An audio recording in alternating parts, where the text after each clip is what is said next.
இப்போ ஒரு ஸ்ட்ராட்டஜி வந்து லைவ் அக்கவுண்ட்ல போயிட்டுருக்குன்னு வச்சுக்கங்களேன்.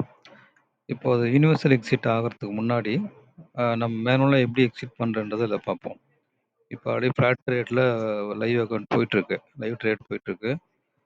FINNIFTY இன்னைக்கு எக்ஸ்பைரி. ஸோ அதுக்கான புட் ஆப்ஷன்ஸ் செல்லில் எடுத்திருக்கு.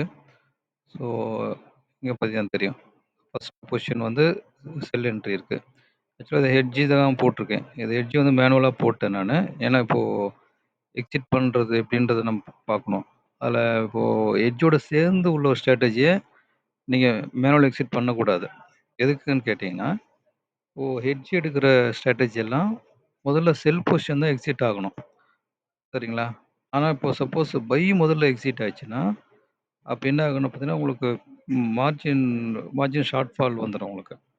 ஸோ மார்ஜின் ஷார்ட் ஃபால் பார்த்தீங்கன்னா பெனால்டி வரும். ஸோ அத அவாய்ட் பண்றதுக்காக தான் உங்க ட்ரேட்ரான்லயே வந்து உங்களுக்கு ஒரு ஆப்ஷன் குடுக்குறாங்க. இப்போ ஒரு ஸ்ட்ராட்டஜி யுனிவர்சல்ல எக்ஸிட் ஆகுதுன்னா, அதில உங்களுக்கு செல் பொசிஷன் முதல்ல எக்ஸிட் பண்ணணுமா ஒரு ஆப்ஷன் இருக்கு. ஸோ அத நம்ம டிக் பண்ணிட்டோம்னா, யுனிவர்சல் எக்ஸிட் நடக்கும்போது, முதல்ல செல் பொசிஷன் எக்ஸிட் ஆயிடும்.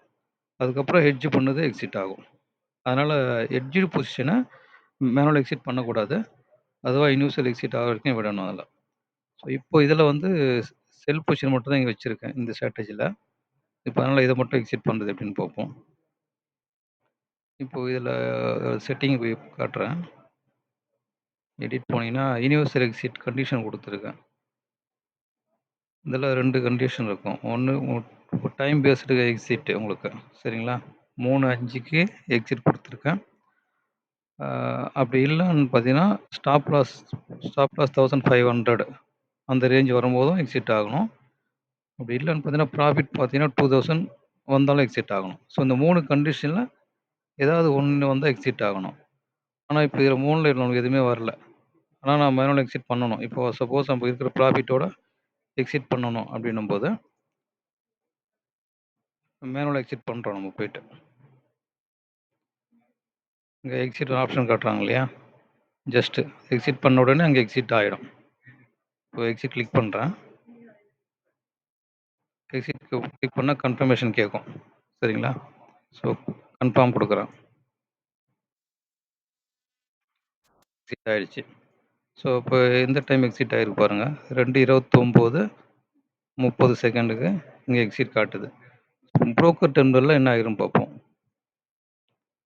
செல் பொசிஷன் எக்ஸிட் ஆயிடுச்சு இங்க.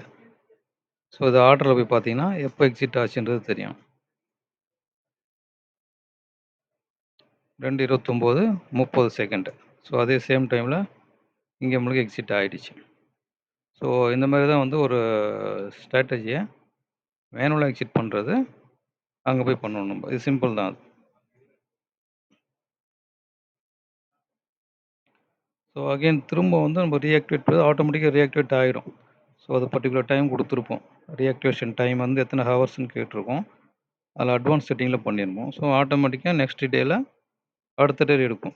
ஸோ இன்னைக்கு இதுக்கப்புறமா உங்களுக்கு எந்த ட்ரேடும் எடுக்காது. ஸோ இது வந்து யுனிவர்சல் எக்ஸிட்டா தான் கன்சிடர் ஆகும் இதுல. நம்ம மேனுவல் எக்ஸிட் பண்றது பார்த்தீங்கன்னா, இங்க பார்த்தீங்கன்னா யுனிவர்சல் எக்ஸிட் தான் இங்க வரும்.